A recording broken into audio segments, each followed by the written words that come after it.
우리가 흔히 사람은 감정의 동물이다 그렇게 표현합니다. 그러니까 슬플 때 울고 기쁠 때 웃는 것이 사람의 감정입니다.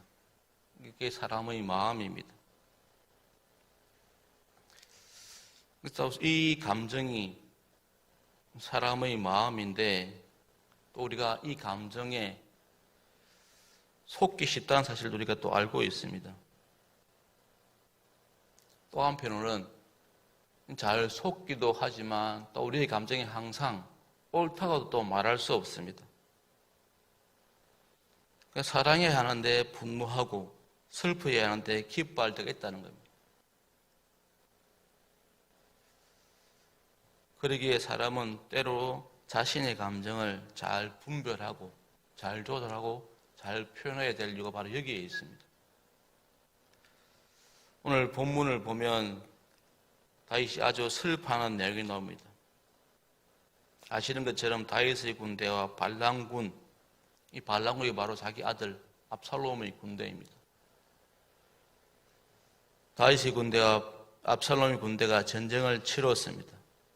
지금 본문 시작은 다윗이 이제 그 결과를 궁금해하면서 기다리는 말씀으로 지금 시작하고 있습니다. 그러던 차에 이제 파수꾼이 보니까 전령이 와서 소식을 전합니다. 아히마스의 아들 아히마스와 또 구스 사람입니다. 그런데 이 전령들이 다윗의 평강을 말하지만 다윗의 마음속에 궁금한 것은 전쟁의 결과보다는 사실은 압살롬의 안위가 더 궁금했습니다. 그리고 두 번째, 이 전령이 압살롬이 죽었다고 하니까 오늘 마지막 절 33절에 보니까 무려 내 아들이라는 말을 5번 반복하면서 그 슬픔의 마음을 드러내고 있습니다. 다윗이 압살롬 때문에 가슴 아파하는 것은 분명 이해가 가는 부분입니다. 비록 압살롬이 자기 뜻에 반하여서 지금 반란을 일으켰지만 여전히 자기의 아들인 것은 분명합니다. 부모로서 이 부분 우리가 또 이해할 수 있습니다.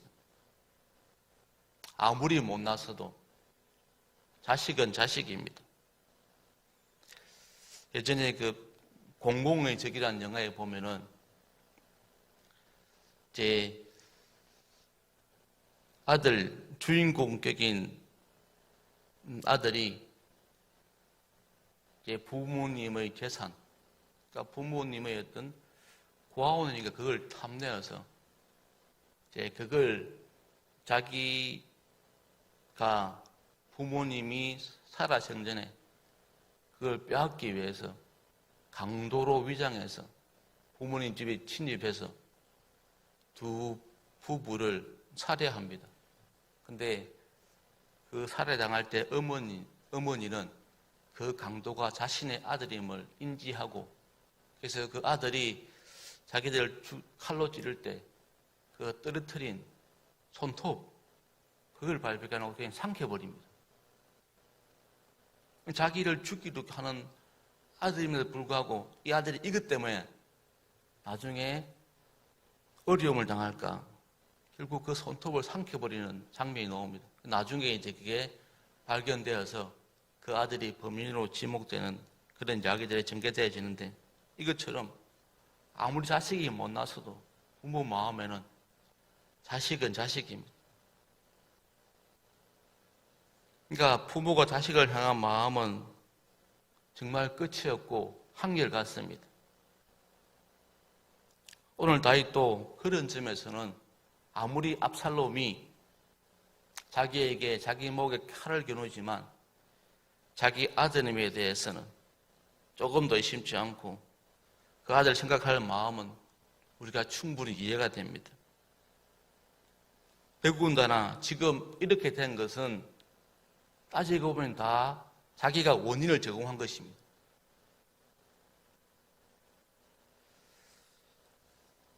이 모든 사건의 시작은 바로 자신이 바세바를 범한 그 사건이 원인이 되었습니다. 그것을 알고 있는 다윗은 압살롬의 폐역함에도 불구하고 자기 때문에 압살롬이 폐역의 길까지 이르렀고 지금 자신이 적이 되었다가 죽었다는 소식을 들었기 때문에 그 마음이 더 무너지고 더 슬펐을 것입니다. 지금 다윗이 슬퍼하는 것, 분명히 부모로서 또 아버지로서 느끼는 정상적인 감정, 슬픔이라 생각할 수 있습니다. 충분히 이해가 됩니다. 하지만 우리가 또 생각할 것은 이 지금 다윗의 슬퍼하는 마음, 이 마음이 또 옳은가 하는 것입니다. 다윗은 지금 자신의 감정에 치우쳐서 전장의 소식을 가져오는 그런 전령들에게, 이 전령들은 자신의 목숨을 내어놓고 승리의 소식을 전하는데 다윗은 압살롬의 안부만 묻는 것입니다. 여러분, 전쟁이 무엇입니까? 목숨 걸고 싸우는 겁니다. 압살롬의 군대가 다윗의 군대를 죽이기 위해, 압살롬의 군대가 다윗의 군대와 다윗을 몰아내고 왕이 되기 위해서 지금 전쟁을 하고 있는데, 그래서 다윗의 군대는 다윗을 위해서 목숨을 걸고 싸웠습니다. 다윗은 그런 목숨 걸고 싸워서 승리를 전해온 것보다는 목숨을 바쳐 싸운 자신들의 장수나 병사들보다는 오로지 압살롬이 아니면 지금 궁금해하는 것이 과연 옳은가 하는 것입니다.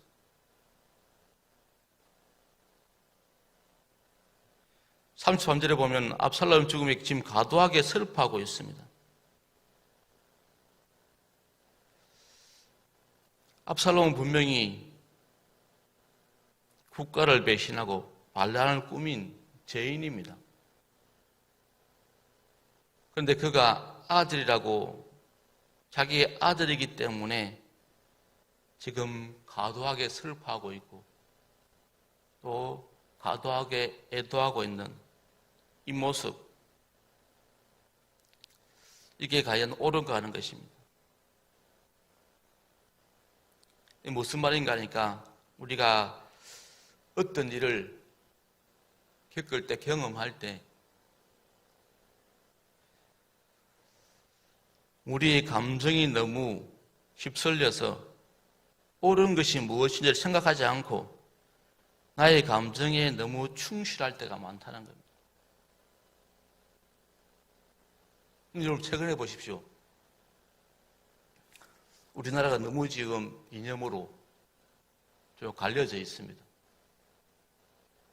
그렇다 보니까 얼마 전에 북한 외교관 출신 태모 의원이 제주 4.3 반란 사건을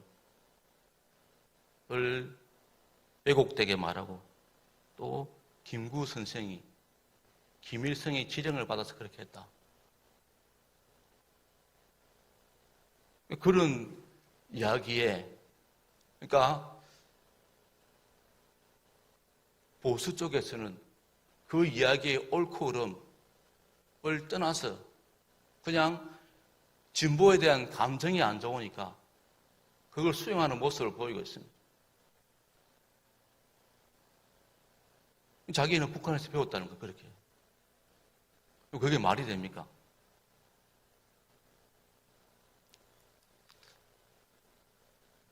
제가 만약에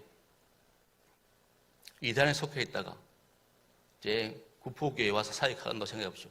근데 제가 이제 이 자리에서 제가 이단에 있을 때 배웠던 내용을 그게 진실인 것처럼 진리처럼 선포하면 그게 옳은 거겠습니까? 또 우리가 어떤 감정에 치우쳐서 그 사실의 옳고 그름, 그걸 우리가 놓칠 때가 많다는 겁니다. 그러니까 아닌 건 아니라고 할 수 있어야 되는데, 그러기가 쉽지 않다는 겁니다.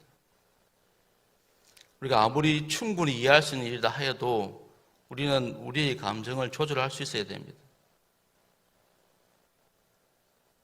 다윗이 보이는 것처럼, 또 우리가 보이는 것처럼 연약한 것이, 변덕스러운 것이, 이기적인 것이 우리의 감정입니다. 이걸 잘 분별하고 우리가 다스릴 수 있어야 됩니다. 이런 감정이 우리 마음을 자리해서 우리가 분별할 수 없도록, 우리가 바른 판단할 수 없도록 하는 것을 우리가 경계해야 된다는 것입니다.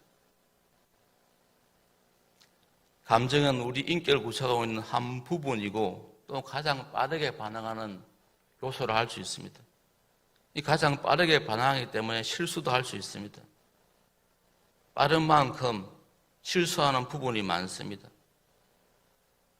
요즘은 더 그렇습니다. 또 특별히 자녀 세대를 보면은 부모 세대는 권위를 인정하고 예의를 중시해서 감정 표현이 느리고 그걸 잘 절제하는 부분이 있는데, 오늘날 우리 젊은 세대들을 보면은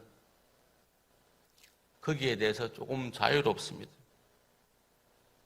그게 예의 없어 보이고 또 무례해 보일 때가 있습니다.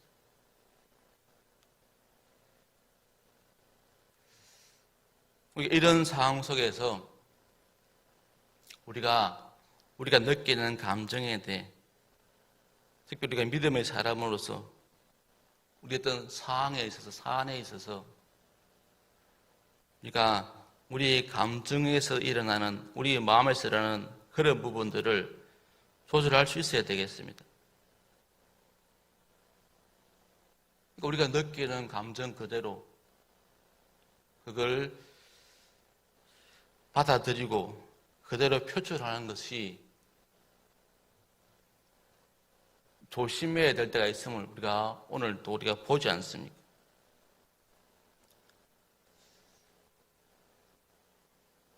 무엇이 잘못된 것이고 무엇이 또 옳지 않는 것인지 내 감정이 앞설 때, 또 내가 바라는 바, 내가 기대하는 바와의 있던 이해관계가 있을 때 우리가 조심할 것은